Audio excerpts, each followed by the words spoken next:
আসসালামু আলাইকুম রহমতুল্লাহ। দেখছেন বগুড়া জেলার ১৯ নম্বর ওয়ার্ড পৌরসভার শাখারিয়া নামাবালা এলাকায়।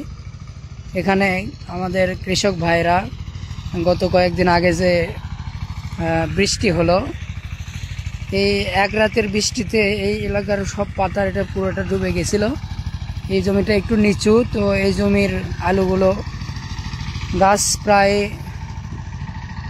বড়ই হয়েছে আর কি, তারপরেও মাঝে মাঝে মার গেছে। এই কারণে এই ভিউটার থেকে আলু উত্তোলন করা হচ্ছে, আবার নতুন করে এই আলুগুলো লাগানো হবে, চাষ দেওয়া হচ্ছে। এই যে দেখতেছেন যে আলুগুলো সব তুলতেছে, হ্যাঁ আলু সব তুলে নিচ্ছে আর এক সাইড থেকে চাষ দেওয়া হচ্ছে।